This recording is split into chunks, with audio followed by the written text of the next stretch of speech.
setting this. So we're going to start by setting Forget to this. start that. I'm so sorry. That's okay. Yeah. We're going to start by setting this stage and talking about overhead and giving everyone a bit of a critical framework and foundation. And then we're going to move into mindset. And mindset is where we start exploring how the overhead myth has forced us into scarcity thinking. And we'll give you some tools on how to reframe it. And then we move into talking with donors. So how do you overcome objections? How do you frame overhead in a way that is palatable to donors? And how do you talk to them about it moving on? And then if we have time, we're going to go into some communication practices and more general information.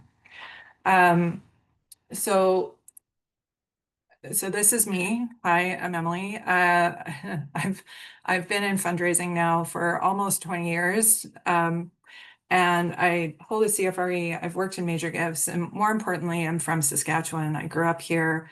My family's here. I say thongs, I say Vico, and I say I say bunny hug with as words that I grew up with. So this has been home forever.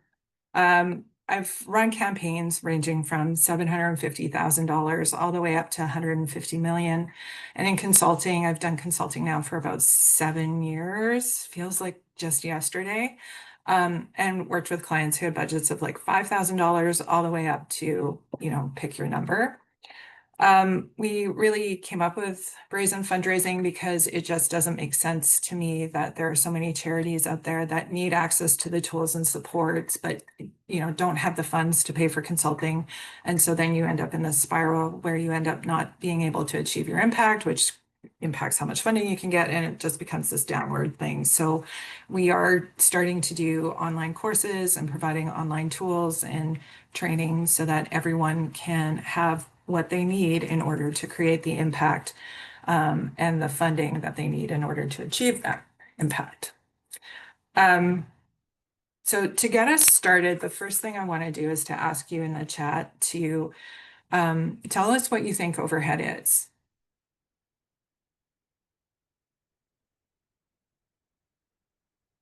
Someone going to be brave. I can't. I know there's brave people here. Yeah, operational costs, daily operational costs. Mhm. Office, Yeah, rent, utilities, salaries. Yeah. all the fun stuff, right? All the things, all the things that we really need, and none of this is, exciting things, but it's essential things. Um, and so when I say overhead, that's exactly what I mean. I mean, all the stuff that doesn't go into programming. It's administrative, fundraising, infrastructure. And I try to think differently about overhead because for so long we've tried to sweep it into the corner and be like, oh no, don't look over there. That's not what we want to see. But actually, if you think about overhead, if you think about it kind of like if you were in a house, your programs are your rooms in the house, right? Because they have a function. They're there to do a specific thing. But the essentials, the things that make your rooms or turn your rooms into a house, that's overhead. That's the same as your electrical, that would be the same as the roof, the hallways, your plumbing. And like if you don't have overhead, do you have an organization? Right. And I would argue that really we don't, that we need to have that overhead in order to create that stability, in order to provide services and supports in a way that is most effective, but also consistent and sustainable for both our project participants and people who access our services, as well as for our staff. More tongue in cheek, though, how many of you identify with this?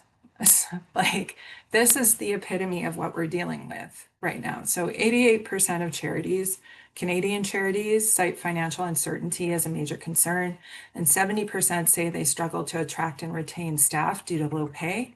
There's a wellness index report that just came out there a while ago that shows that nonprofit workers in Canada have worse health outcomes than any other industry. And in the US, it's, it's a lot worse. We know the sudden changes to the government funding have really impacted the sector, that there is this great refresh going on as the sector adjusts to losing core funding. For us here now, so many of the executive directors are holding their organization together with baling twine and string. And if that's you, I want you to know that you're in good company. More hilariously, though, this is, I was telling Colleen before we started, this is actually my favorite slide in the entire world, because this is a direct quote from Parks and Rec, and we need to send that glorious beast into the great beyond with a display that rivals the Super Bowl halftime show. Also, the budget is $600. And the first time I saw that, I was like, I could make that work. Like, honestly, I could make that work. There is no problem. I know exactly where I get the streamers. I get a free cake, like, the whole thing. But just to bring some levity up in here, because at the same time, the fact is that you all can make budgets work in ways that no one else can. And you have some real creativity and tenacity in delivering services and supports to the groups that you're supporting. But to get back to overhead, there is a bad rep around overhead, and there's a lot of information about why it is that way. The reality is donor skepticism is real. And many donors fixate on overhead ratios as a proxy for trust. And often that ratio is around 35% in Canada. Like there's this point where you look at it and overhead goes up and up and up, and then suddenly you just see the donations go boom like that. And it does vary according to industries. So some industries or some areas of the charitable sector are forgiven more so than others. And so because there is this overhead issue, what happens is we get forced into this, I would call it a pricing model instead of a value model. And so we feel forced always to pure ultra lean. It's kind of like, like if we're looking to buy, I don't know, teeth whitener strips or something, and you can go to Shoppers or you can go to Amazon. And if you're always in this constant battle around pricing, you're always going to lose, because there's always going to be someone who's cheaper or able to deliver things more impactfully, versus a value-based model, which is what we're hoping to achieve and what we really want to see happen. So a values-based model is about differentiating yourself according to impact and values, right? And so it no longer becomes this race to the bottom. But because of overhead, we are stuck in that mode of lowest price is best. The other thing that's really poor about overhead is that it tells us nothing about how well we're delivering on our mission, and it does hurt our ability to serve. We really, as a sector, in my opinion, we really need to be shouting that from the rooftops, because I think it's on us to try and change how overhead is seen and move people away from this idea of 10% overhead is good, 20% is good, 35% is 50%. Oh my God. And there's some work that I think needs to be happening there. But how the overhead myth actually started, it started in the 1990s and 2000s, where these charity watchdog groups began rating charity effectiveness by using a measurement of overhead as that indicator. And it was like a really tidy and convenient measure, right? Like it made sense. But that's also when nonprofits quickly learned that to earn donor confidence and high ratings, they had to shrink or hide overhead costs. The fun part is that in 2013, there was a landmark open letter written by these same watchdogs who first came out in the 90s and early 2000s. And they admitted that over-reliance on overhead ratios is misleading and urged donors to look at impact instead. Now, to be honest, like that hasn't taken hold. And I think part of the reason is because we haven't come up with a tidy way for people to understand impact. And I'm not saying that we should have a tidy way of understanding impact because we are all different and that should be reflected in our measurement systems. Um, but moving on, we are seeing things change. In 2018 or so, Dan Pallotta did a TED talk on the way we think about overhead is dead wrong. And it really sort of broke the internet. He also released a documentary Uncharitable in, I think it was 2021, but it might have been 2022, which actively challenged the overhead myth. It started a new process. We're starting to see trust-based philanthropy beginning to take off and beginning to evolve with some success. There are pockets of donors in Canada. There are some foundations actually who are relaxing their requirements. And there are some groups, particularly in the US, who are increasing the rate of overhead in hopes of supporting charities more fully. Yeah, Emily, there's just a comment in the chat about the problem that funders are dispersing public dollars fear public opinion of how public dollars are spent. I think that's a really interesting point, particularly now when there's so much kind of polarization and like that more, I suppose, like public institutions are being held to a very rigid scrutiny at this time. So it's, I think, depending on what your organizational mandate is it can be very taboo, certain public investments, right? So. Yeah, and it is, it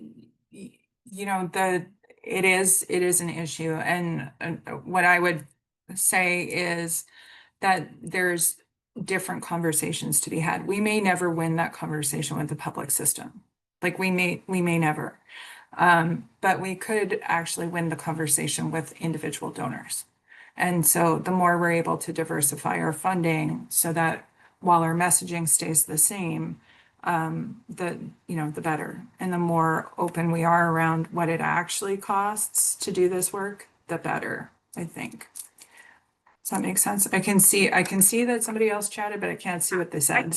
I can read it for you. It just, there's another comment about the myth of the CEOs earning big salaries and who are these big, basically, I think the comment is a little tongue in cheek, like who are the big CEOs with the massive salaries, right? So just that other common misconception, I think, in the sector.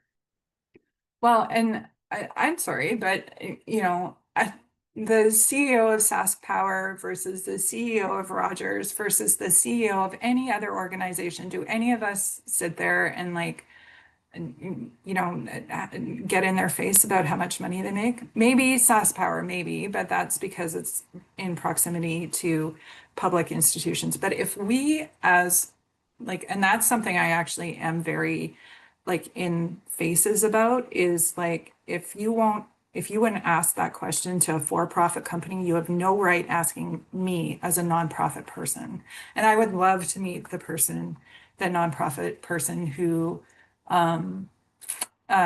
is actually in a place where they have a Porsche. It's much more likely. And I have a colleague that I work with closely, and when there are points where you're actually more concerned about payroll, and you guys probably are those things too, like worried about will we make it, will we make it, will we make it. Just to finish this off, because we're going to do a group activity in a second. The overhead myth creates the starvation cycle, and it creates that scarcity mindset. And it's where we deeply believe and are intrinsically told that we have to keep cutting costs, tape together budgets so we have enough coverage for administration. And we essentially enter into this nonprofit purgatory where we deny ourselves the very basics that any business would need to succeed. The more interesting thing about starvation cycle and scarcity mindset is that it actually impacts your organization and your effectiveness, and it impacts your employees. There's a few studies out there. I will find them for you, but they're really interesting. One is by Deloitte and one is by McKinsey. And they both show that the scarcity mindset hinders your organization and hinders your people. So when you're in a scarcity mindset, you're constantly trading long-term planning for short-term urgencies, which means that your long-term planning is impacted and you're not necessarily making smart decisions. And that makes complete sense. Like if we go back to that house, the meme with the, it's fine. Like if your kitchen's on fire, like, do you care about the rest of the house? And that answer is no, right? Like how can you? The kitchen's on fire, right? One of the most interesting things that I found though was that there organizations with the very lowest overhead saw a 9% drop in outcomes, whereas those with a healthy overhead, like around the 30 to 35% mark, performed best. And there's proof also that a scarcity mindset, which is what the overhead myth triggers, actually creates such a cognitive overload that it literally lowers your IQ by 13 to 14 points. It's the equivalent of not having slept all night. And this probably resonates pretty hard for a lot of people, right? So there is bad news, right? So donors give less money to charities with overhead greater than 35%, but 73% of donors chose a charity when told that 0% of their gift would fund overhead, compared to only 49% when 50% went overhead. This is confusing. So what happened was, imagine there's 1,000 donors in a room. And we sat them down and we said, will you give to XYZ charity? 0% of your gift goes to overhead. And 730 of them said, yeah, absolutely. I will totally do that. No problem. And then they brought in a new set of donors, 1,000 donors, and they said, will you give to a charity? But hey, by the way, 50% of your gift is going towards overhead. And only 490 of them said yes. So that's a giant change, right? That's a 24% drop. So they started looking at it and they started trying to figure out how to mitigate that drop. And what they found was they tested two innovations. One was that that they would ask donors to reflect on their values and see if that changed whether or not they opted to support at the 50% level, or they would tell them that overhead is actually good, and they opted to see what that did. And so again, same scenario, they brought them in, and what happened was those two mitigation strategies, they bumped it up a little bit. Like it went from only 490 to like 540 for both instances where you're doing the self-reflection and then you're doing the overhead is good speech. But when they combined them, it actually increased substantially, and they still lost roughly roughly 150 donors, but they ended up with 580 donors instead. So there was a 20, sorry, this is long, but what happened was they ended up figuring out that if you tell donors what overhead does and explain why it's important, and if you ask donors to reflect on their values for giving, and you still tell them that overhead is 50%, 80% of the donors who would have given actually do give. And so the question is, are we having the right conversation with our donors, right? Are we doing this the right way? Or should we be focusing and embracing the fact that overhead is there and help them understand what that means exactly? And because I would much rather have a donor who's willing to give me support and is willing to work, and be okay with me allocating 50% of their gift towards overhead. That was a lot of numbers and language. There is a study that we can put out that is available, that is peer reviewed, that will sort of help you think it through. And I think there's even a post about it. Does anyone have questions about that?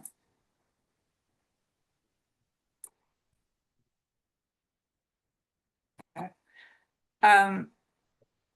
Basically, at the end of it, what we also know is donors care, and donors want to know the impact of their gift, right? So if they want to know about that, they trust us if we explain. They still see overhead as a valuation of trust. But if we take the time to explain why overhead is the way it is and what that overhead does and why it's important to us, it will actually help us move it forward. Does that make sense?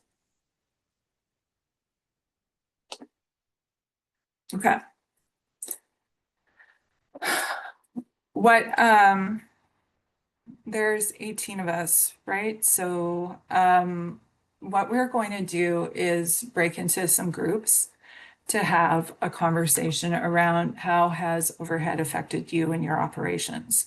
And for the record, it doesn't necessarily need to be about you. I'm sure you have friends or colleagues who have had similar experiences. Personally, and this is very true story, I had a colleague who their usage of paper clips was monitored. They weren't allowed to have paper clips because it was too big of an expense. I've had one where donors would call us because we sent them a thank you letter with their receipt, and we got yelled at for spending 47 cents on the stamp. There's all kinds of stories like that, right? And those are kind of the fun stories, but there are a lot of other stories that are not fun. So if we can break into groups, if it's not your story, feel free to share one that has resonated with you. Sounds good. I love that Jared put in the chat. What's the address of the 1,000 donors? These are located. We all need those. But yes, we're gonna break into, I'm gonna send you folks out to rooms for about 5 minutes or so, and then we'll come back and continue the conversation. But this will give us a chance to I think there's a lot of real kind of feelings and frustrations about this topic. So this will give us a chance to connect with each other, and we'll do this for about 5 minutes and then come back to the main room.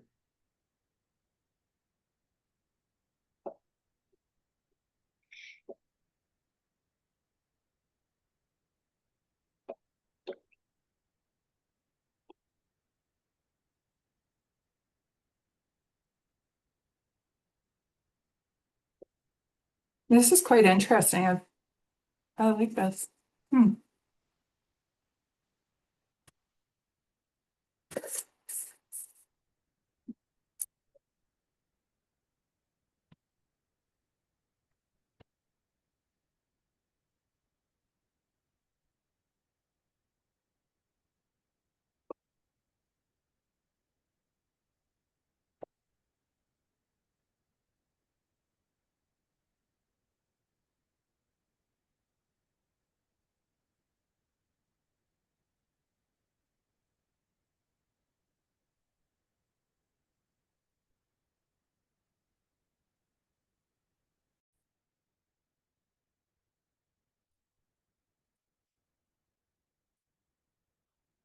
Okay, so I hope everyone's back. I was going to ask, does anyone want to share their conversation? Just broad strokes.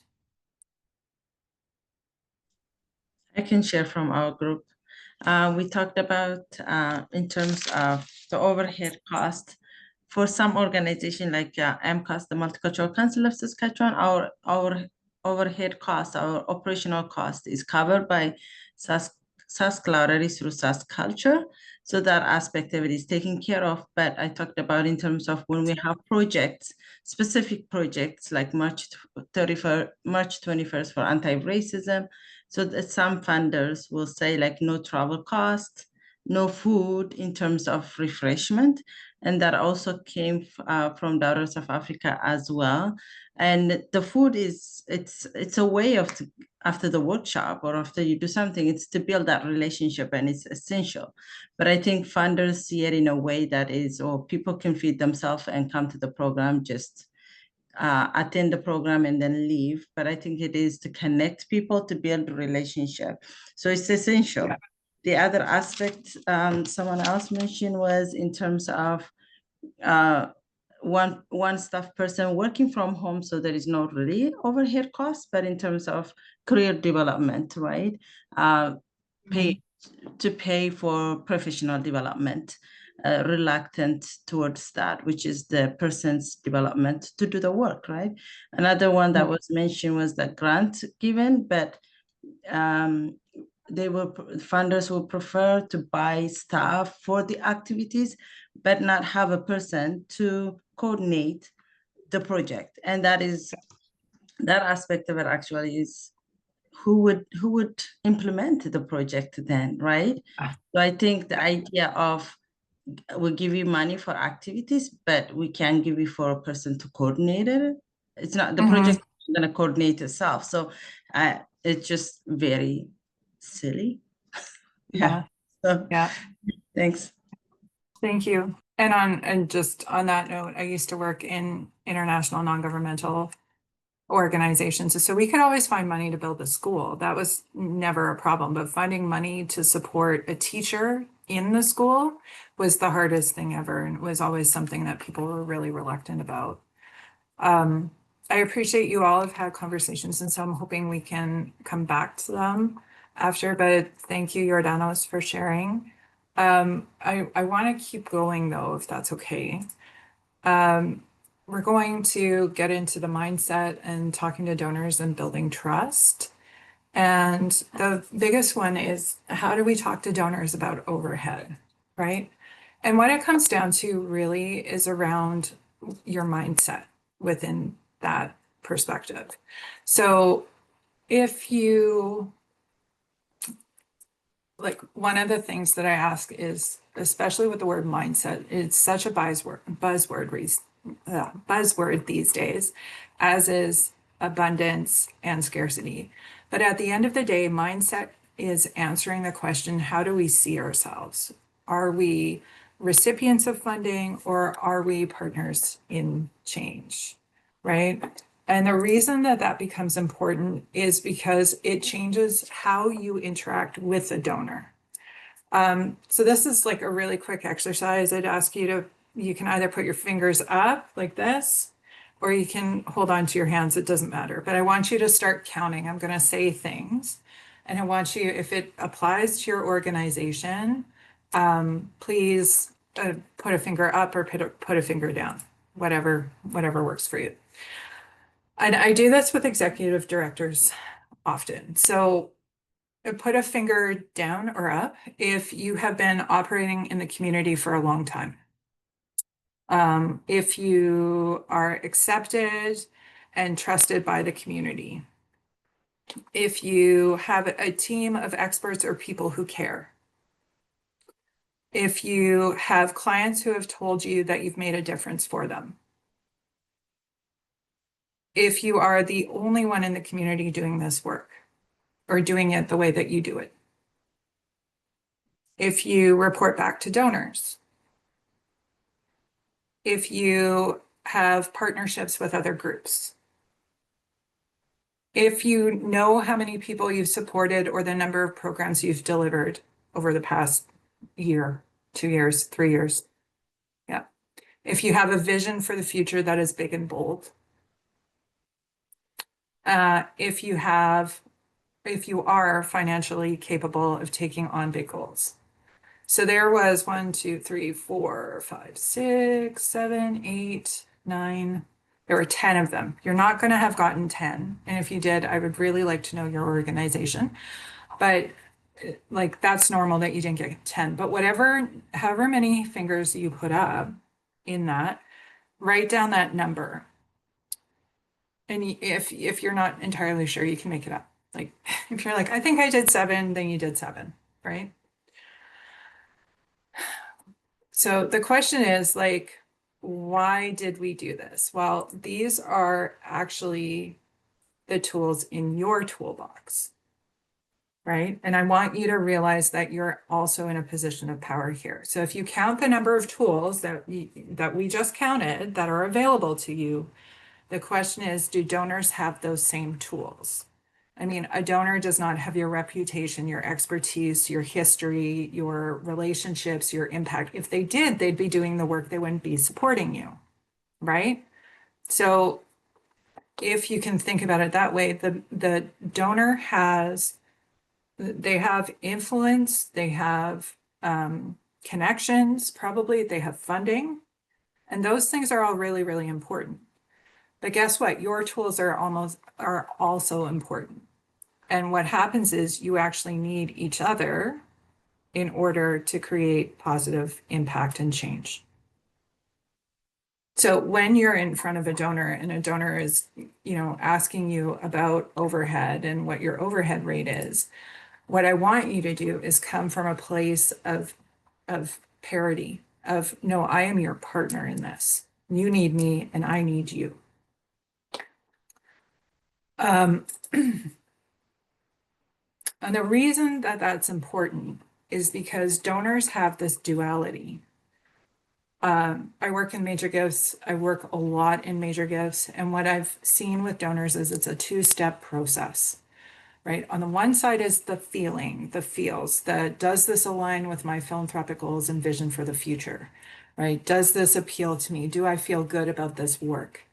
And then the other side that donors are asking is the head-based side. And so they're assessing the organization. They're asking, can you deliver? Have you done your homework? And it's very much sort of that trust but verify. But the thing is, in order to have a really strong program that appeals to donors, you need that infrastructure in place in order to do that work. Like, it costs money to run, like in my world. So just, it costs money to run feasibility studies. It costs money to do business planning. It costs money to do program coordination and impact reporting. All of that costs money. And they get that if you don't have a strong foundation, you're not going to be able to achieve the impact that you want to.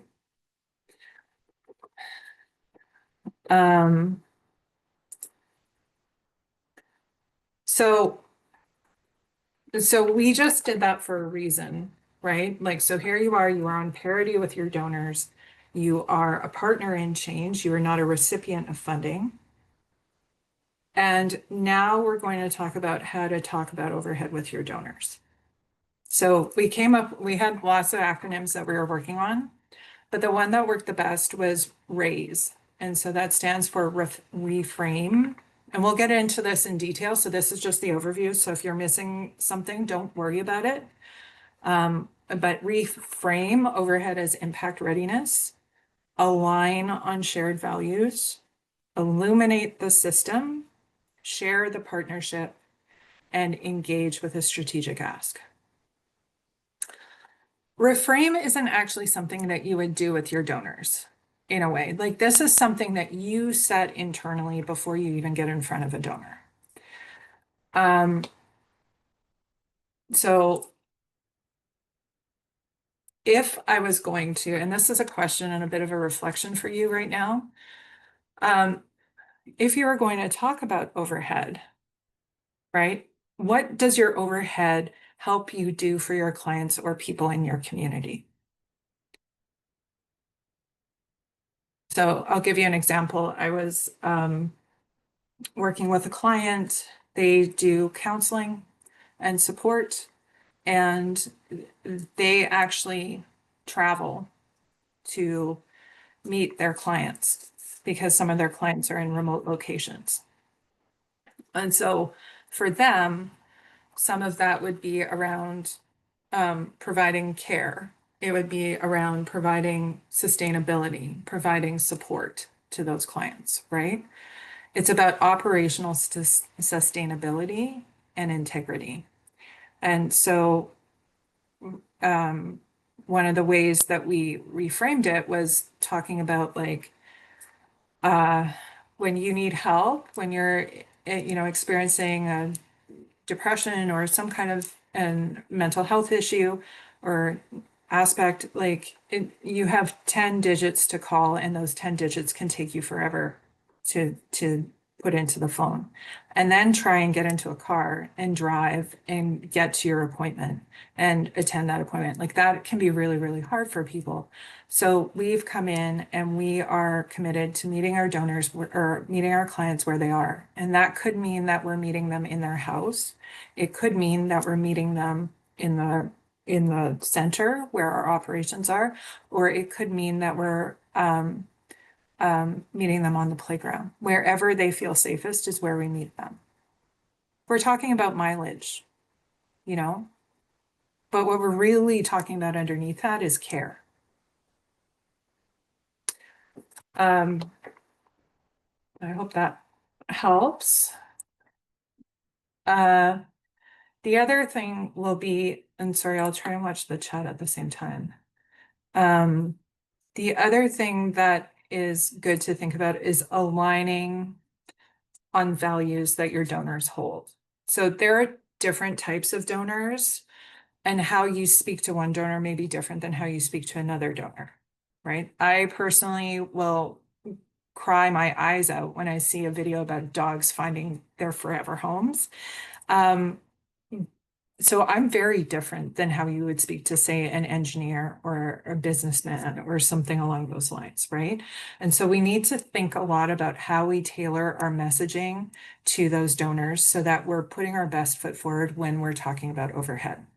We're still talking about overhead in, honestly and transparently, but we're using a frame that will support their values and help them understand how they fit into that.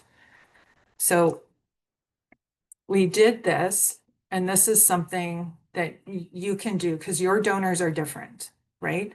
But for us, we sort of at the top, we did style of donor, their core value, what they need to hear, and what things will, set off some danger or some warning signals for them. And so I fall very clearly into the empath category, right? Like care, trust, dignity. And so language that would appeal to me personally would be stuff like your gift protects people through training systems and support. Because we have this ability, because we have that stability in place, we are able to provide the best care possible because we have the best staff who are staying with us year to year, right? For an investor mindset, it would probably be different.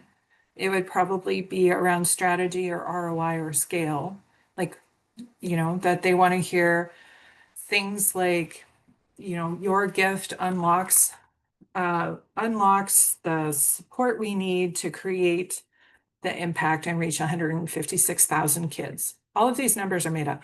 I don't actually know them. You may have a data seeker, like somebody who's very focused on accountability and proof. And so that might be, thanks to you, we're able to track and evaluate and report on every piece of our investment or on every piece of our program so that people fully understand the ROI that they're creating. And then also a visionary. What I would suggest is that you go and if you think about your donors, and I would ask actually a number of people in your organization, right, to think about the donors and the types of people that you run into and see if there are some common threads and then build sort of motivations behind those people, those avatars.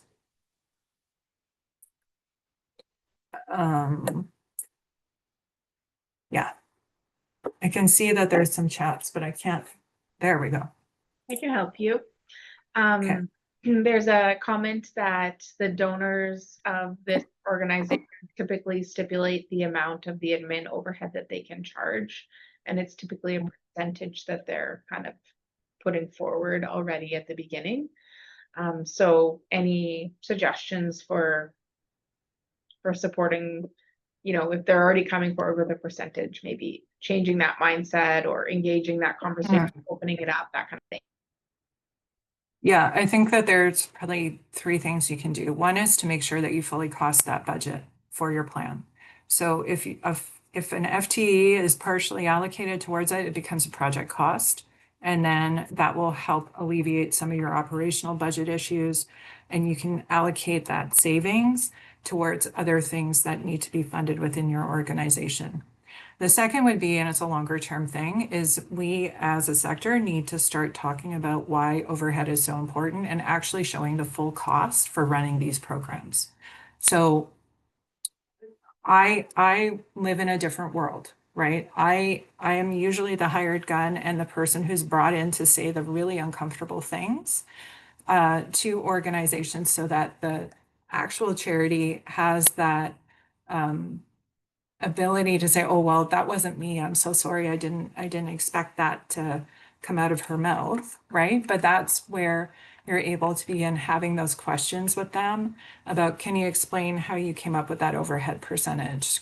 Did you know that for every hour of counseling that we provide, it actually costs about 5 additional hours on our side for that work. And so if you're charging 20%, you're charging 12 minutes, not 5 hours. You know what I mean? Like you can math that out if you wanted to. And that kind of feeds into the idea of illuminating the system. So it is time for us to begin pulling back the curtain around staff, tech, governance, evaluation, and the machinery that readiness dollars run, right? So there's lots of ways to do that. And I feel like we've talked about a few, but you know, there would be things that you could do, like talking about your stuff. Like, thankfully, you know, let's say we were talking about a situation where somebody needed to get into care right away, like they were experiencing a substance use issue and needed to get care. And, you know, thankfully we had a database of services that was up to date, and we knew who had room when, so that intake was immediate and we could provide this person with the care that they needed in that moment and get them to the help that they were so desperately needing, right? Like we can actually start profiling this stuff.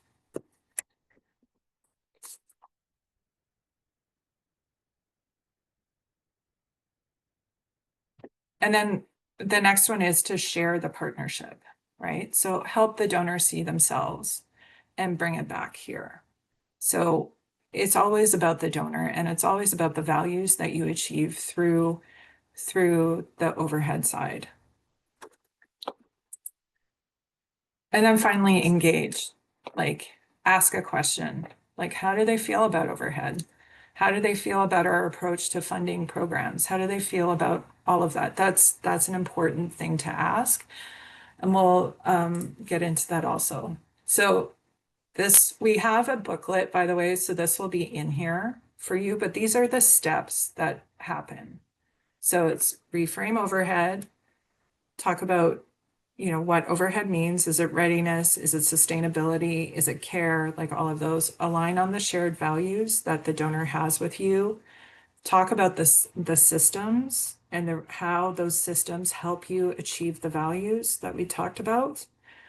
And then talk about the partnership, like involve the donor in that, and then engage them and ask questions. It sounds like a lot, right? Is anyone really worried about this?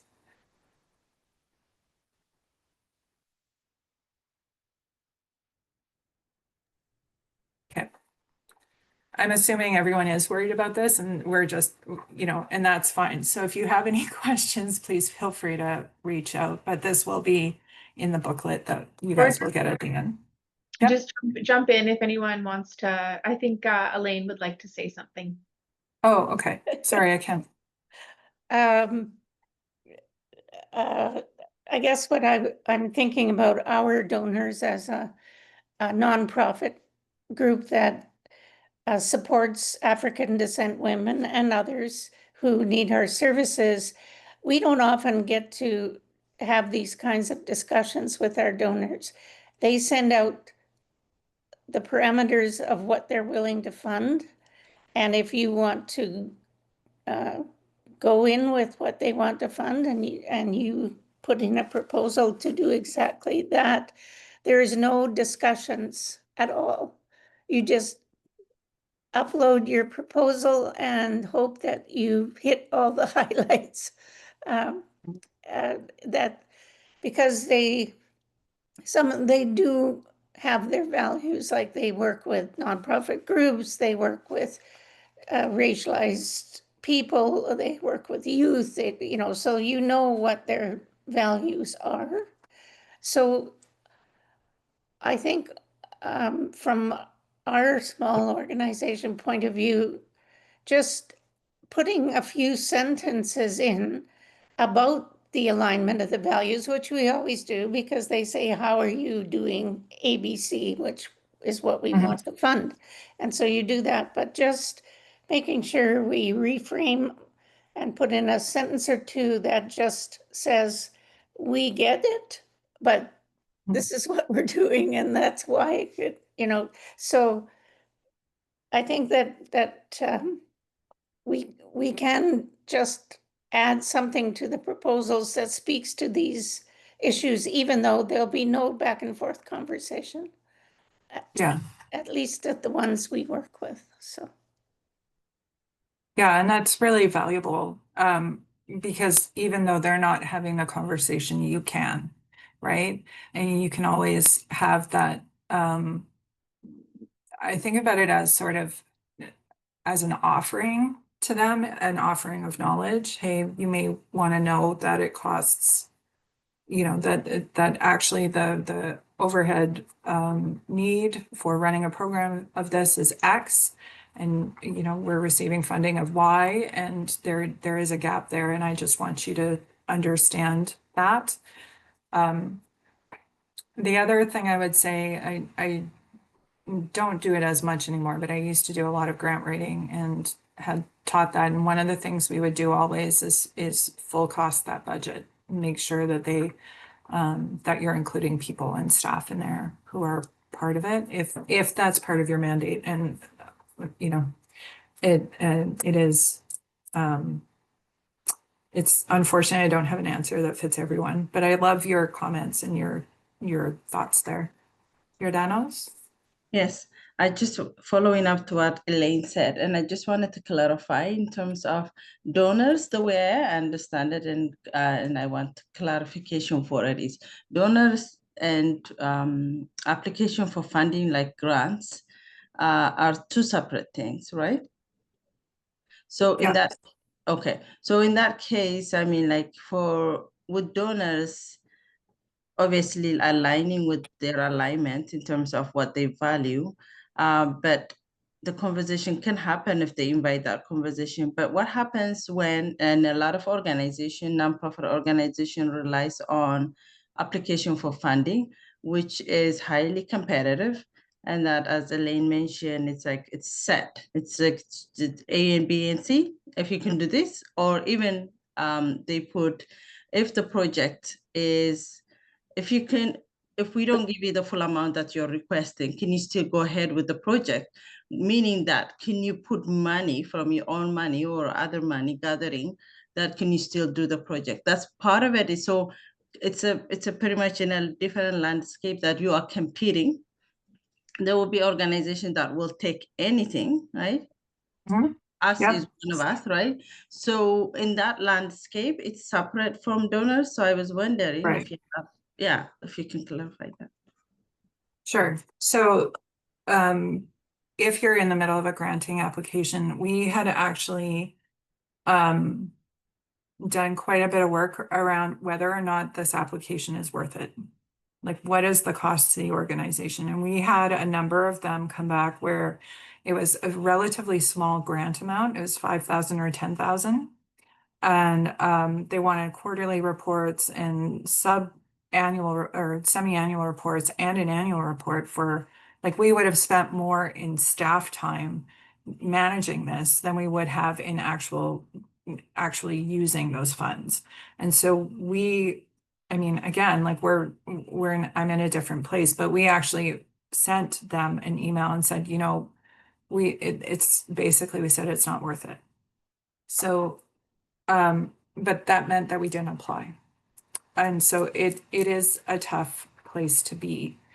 One of the things that we've always done with funders and grantors is to sit them down and have a conversation to understand what the edges are in terms of the budget, so that, if somebody is working on this part-time, is that possible for us to include within the budget? Like, have the conversation before you submit, so that you're creating smart budgets that maximize your operating and administration dollars. So that's That's another thing. And then the third thing I would say is diversify your funding.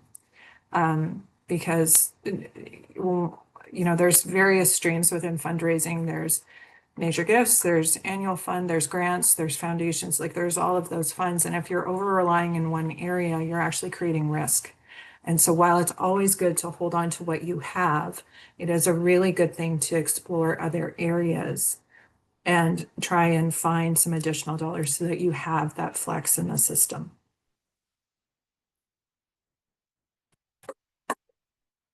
Is there any, yeah, Elaine? Thank you. Oh, sorry, you're on mute. You're muted. As Jordanus made a very good point, because it's very difficult for small organizations to continue the constant fundraising and constant grant writing. And as you say, with all kinds of reporting and requirements and restrictions, but you're desperate, right? You want to do these programs, you know the need is there, you write it, and then you kill yourself trying to do it. So I think there definitely has to be times when we talk to ourselves and say, nope, not this time. Yeah. Yeah, and that's pulling you out of that scarcity mindset of chasing the dollars and having the funder here and moving back to this position of parity, right? And one of the things when I started doing consulting, we said yes to everything because you know we were in a position where we needed to. And the win for us came when we were actually able to say no, because it meant that we were leading us. They were not leading us, you know, like our potential clients or what have you. This was years and years and years ago, back in the COVID days. So I'm not talking about currently, but the win is sometimes in knowing what you're not doing versus what you will do. Okay.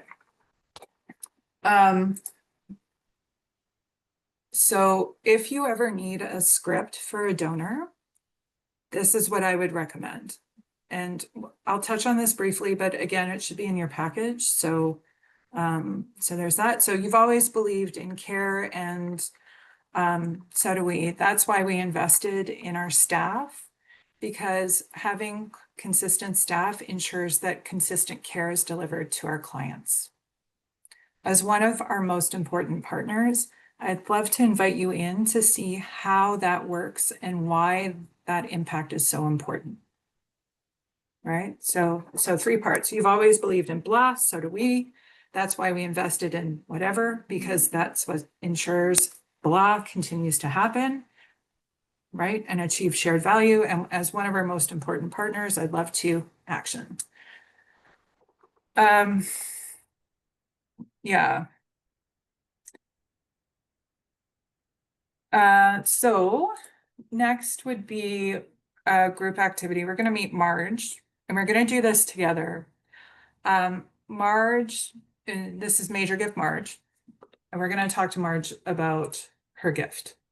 What we know about Marge is a mother of 2, grandmother of 3. One of her granddaughters has worked with a unicorn for therapy, and that unicorn doesn't have a horn. When the unicorn got a horn, they were so happy and positive that Marge wanted to help others because she could see that the unicorn loved having a horn. So that's why Marge started giving to Save the Unicorns 5 years ago. She started with a small gift of $100, and now she gives $500 a year. Marge and her partner have a home and a cabin. She's now retired, but her partner is still working. She just returned from a 6-week holiday in Hawaii and took her family with her to visit a unicorn sanctuary. She gave a recent gift of $10,000 to Care Bears for Kids, and she has told you that she loves your work and wishes she could do more. Her friend Lisa is chair of the board of Save the Unicorns and gives generously. So what will resonate with Marge? Like, what do we know about Marge? We're about to ask her for a gift. We know that overhead's going to be a thing and a worry. What kind of person do we think Marge is?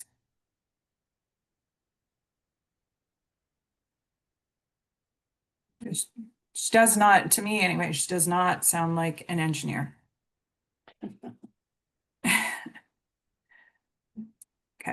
Yeah. So what values matter? Like things we know. She has family and a granddaughter who's in the middle of this.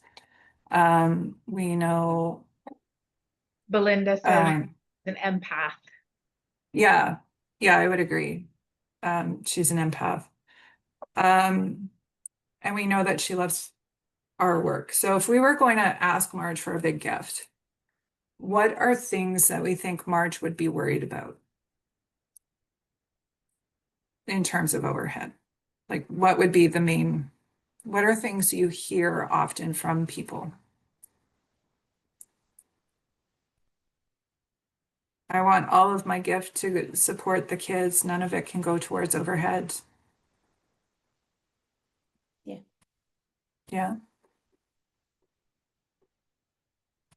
Anyone else got some things that you hear often about overhead? There is that in terms of people obviously want their money to go to the activity rather than to overhead, but there are people also acknowledge that in order to do the activity, you need to be able to pay the people. So it depends on the percentages, I think, where I would say, like, so. Yeah, that's great. And I think she sounds like a person who would listen Mm. and not just dismiss you out of hand if you give the wrong answer. Yeah. Yeah. Yeah. So whatever is coming at us, we know that, that if Marge has an issue, Marge's issue will probably be around kids getting the care that they need, language like that, right? And so when you end up with somebody who has an objection, there are 4 steps to dealing with an objection. So you remember we have raise, and then dealing with an objection is teal. So thank them, empathize, ask a curious question, and then listen and find a follow-up. So if we went back to Marge and we're asking Marge for 10,000 and she's really concerned about overhead and she tells us that, I'd be like, thanks, Marge, for letting me know that overhead is a concern and that you really care about impact. I understand wanting to make sure that every kid who walks in our doors has the best experience and that you want to allocate your funding the way that you do. Would it be interesting to know that for every hour of care that we provide through unicorn therapy, it actually takes about 7 hours of support to get to that 1 hour. How would you feel about that? Right? I can do it for anything. Like thank, empathize, ask, listen. Like, if you give me a situation, I'll do it.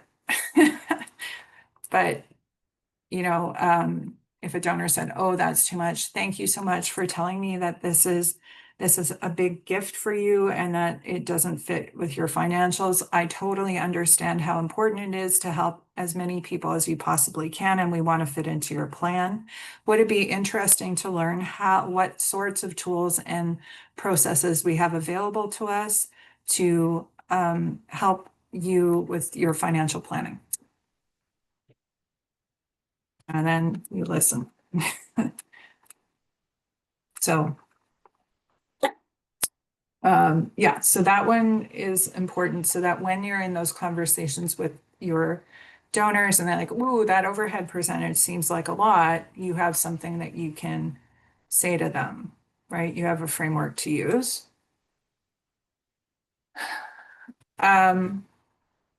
Here's some examples. So isn't that a bit high, right? So again, these are things that are in there. So many donors question what they perceive as excessive. So they see higher admin costs as inefficiency. I want my money to go directly to the kids. That's one of the biggest ones. So direct impact, and then misunderstand that overhead supports program delivery. I've seen other orgs do more with less. Let me tell you how much that is my favorite to hear. I hate it. But they're worried about frugality. They're worried about well, why can they do it and you can't? That kind of thing. Can't you cut admin costs? That's another one we hear a lot of. And then what percent is overhead? So they use ratios as a quick proxy for trust. Here are some things that you could say. So isn't that a bit high? Because yeah, we invest where it counts so our team can deliver the outcomes you believe in. I want my money to go directly to the kids. Same here. That's why we support the systems and staff that make that impact possible and sustainable. I've seen other orgs do more with less. Sometimes less looks efficient on paper, but we prioritize durability over burnout. We're building to last. Can't you cut admin costs? We're lean, but not at the expense of quality or ethics. Our standards keep everyone safe and thriving. What percent is overhead? We don't lead with percentages, we lead with impact. And the truth is our infrastructure is what delivers it. I'm going to ask a question. How do these resonate with you?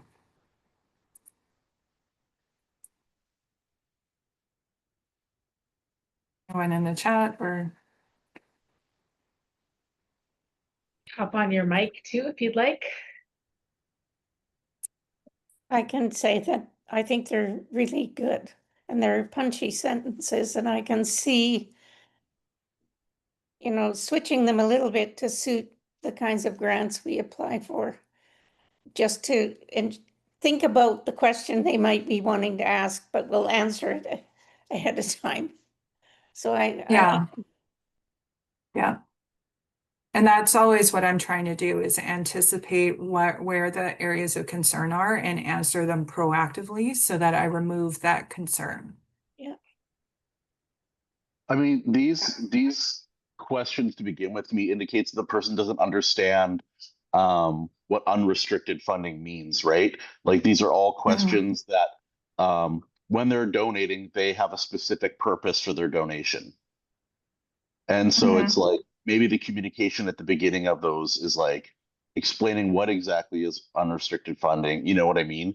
I mean, these conversations, I always think of it because we're more funded than donation based.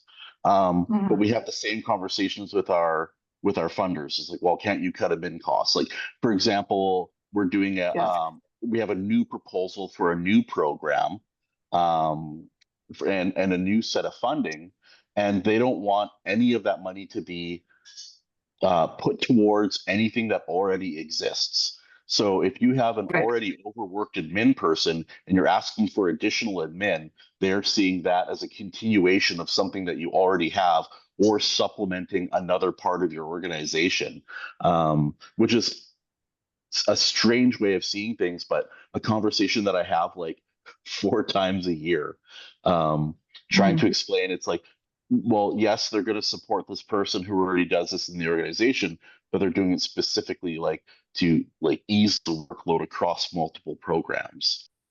Yeah, exactly. And we actually do a lot of that where we like, well, you know, yes, and we've done org planning and we know that this is an additional workload and we don't have the FTE to support it. So we're adding support here for that reason. Carla, I can see your hands up. Yeah, I was just going to say, with the last one where it says what percentage is overhead, if that was a data seeker and I knew that was the case, I would still answer the question, but then follow up with the, lead with percentages, just so they don't think that I'm being evasive. Yeah, exactly. I agree. Yeah, I think for me, that's what I was thinking. Both comments, both people that talked about previously, this set of questions are when, and I think that you talked about in terms of that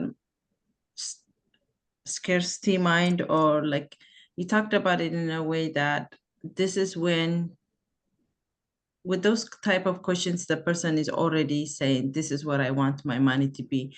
And it's for the, I guess, the organization to decide to do the hard work, whether to accept it with that, or to be able to meet them where they are and to be able to give them the percentage. I was thinking, like, if people are concerned, like with that, what percentage overhead? And if we are desperately to use the money, what about asking them the questions, what percentage would it make you feel be able to give the money? Yeah.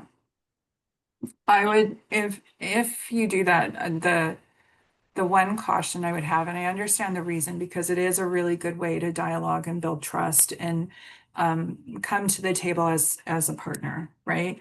The one concern I would have is that they'll go, well, I want none of my money to go to overhead. And then you're stuck in a position where you have to either, work with that, which means that the cost of delivering that program is actually not funded sustainably, or you're in the position of saying, well, actually, that's not possible. And it's okay as long as you're okay with having a strong no. That's the one thing I would think about. And actually you're making me think about it. So I'll probably email you like have some thoughts there. Does anyone have any more? Okay. We're not going to go very deep into this stuff. The one thing that we have seen is that there's no point trying to pretend that overhead doesn't exist. Of all the things we know in nonprofit land, it's that there is such a thing as overhead. And the one thing that they've found is that if you publish your financials, the 82% of charities who published their financials were looked upon much more favorably than those that did not, because to donors, they are becoming more sophisticated and they are looking for that stuff. So the one thing you can do in your communications messaging is to remind stakeholders that the goal is not to have the lowest overhead, but to have the strongest organization over the long haul. So that could mean spending more now, right? Like always, if you are making a strategic investment, explain what that strategic investment is and why that's important. And I would also explain that a short-term low overhead might feel good on a rating, but it can be a bit like eating your seed corn or your seed wheat. If you never invest in fundraising, you can't grow. If you never invest in staff, they're going to leave. And you need to guard against that. The last thing I would say with donors, like beyond educating and tailoring, is that not all funders are going to think the same about overhead. Some are going to be a lot more open to that conversation. Others will not be. And when it comes to major gifts, the industry standard for major gifts is 1 to 4. So I have a 25% likelihood of success on a major gift statistically and industry standard. I would expect that you're going to run into some folks who are not interested in changing or moving beyond the current overhead funding model. That's okay. Keep moving. Keep trying with others. Also, I would spend time explaining what you include in admin and fundraising costs and why. So what's included there, because giving that context actually matters. And if all what you're doing is putting a pie chart together that says 65% of every dollar we receive goes to programming, that's great. But then they're like, well, why isn't it 65%? Why isn't it 75%? What's going on in that 35%? And so always giving them those clear definitions of what's included and not, but also what the overhead is achieving is important here. And then the last thing that is important is like, don't be afraid of that conversation, right? Like use empowering language. Overhead is dignity, right? Overhead is response readiness. Overhead is sustainability. Overhead is making sure an organization functions and we're delivering care and support in the way that is best for the people that we're trying to help. Overhead is supporting impact in the biggest, most important way. And I hope that we're able to own that as we move forward. And then here are some, again, this will be in your thing, but, publish your financials, provide context, share overhead success stories. So talk about the system. share behind the scenes, so put a human face on the organization. We never, like when I'm doing tours with major donors, we never go see the finance office. It's like, that would be weird, but maybe we should. Maybe we should start doing that and explaining all of the pieces of our organization, and then also engage them in problem solving. Donors and funders are really smart, and at the end of the day, they wouldn't be talking to you if they weren't aligned in some way with your mission and vision and values. So involve them, ask them what they've seen or what other groups are working towards, with the idea that we're looking to learn, we're not looking to implement whatever recommendations that they make. Finally, for you to know, and things I want you to remember, overhead is part of the mission, not apart from it. Transparency in education is trust. If you change the conversation, if you change the way we talk about overhead, if we start owning it, I think we're going to change the culture around it, and don't starve your vision to fit a metric. And that's it. So, because the guidebook was so big, I can't email it to you. But what I would recommend is, if you go to this site, we'll send the link to you. You have to go there, you have to enter your email address. Unfortunately, that's the only way to keep it controlled. And then you can download the workbook. It has a lot of those key sheets that we've talked about in there, and some worksheets for you to work through. And then the other thing I would say is, please reach out anytime to talk. So my email is emily@brazenfundraising.com. And I'm always open to taking the call. So if you have a question, if you're concerned about something, I would much rather that you reach out and I give you my best information, so you have the information you need to make the decision you need to make in real time, versus having you not have that info. Okay. And that's it. So I know we only have a few minutes, but opening it up to thoughts, questions. Well, thank you so much, Emily. I put the link to the guidebook in the chat, so you folks can just click it there, and then sign. It's just at that. Is it at the bottom? Okay. So if you actually, I'm just going to repost the link to the again, because there we go. And then you can just pop your email in to get the copy of the guidebook. And thank you so much for your offer of connecting with folks on a call as well. That's so generous of you. And no, I think I really appreciate all of you being here and being a part of this conversation. And I hope it was, well, I know I learned a lot, and I hope it was supportive of your work. If you folks have a topic that you would like us to include in this Growing Nonprofit series, I would encourage you to reach out to me at any time. I popped the next session into our chat as well. It is an in-person session in Regina, only because it's on performance management, and the folks that I talked to said it would probably be best suited to like having a face-to-face conversation, and there is it's just a little bit more of a sensitive topic, so we want to do it that way. But I would love to plan some more sessions that are going to be supportive of the work that you folks are doing. So by all means, anytime, reach out to me about that. And again, to the South Sask Community Foundation, we're really grateful for their partnership and the opportunity to work with them on creating this series.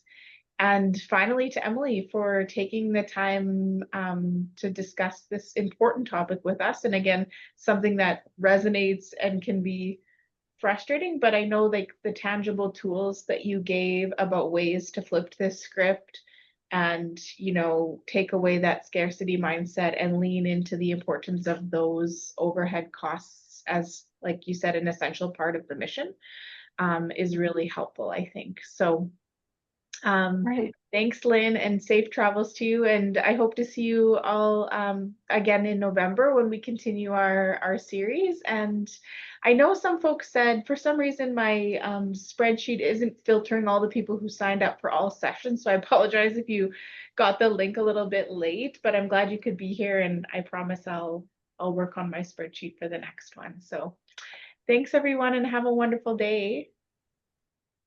Thank you.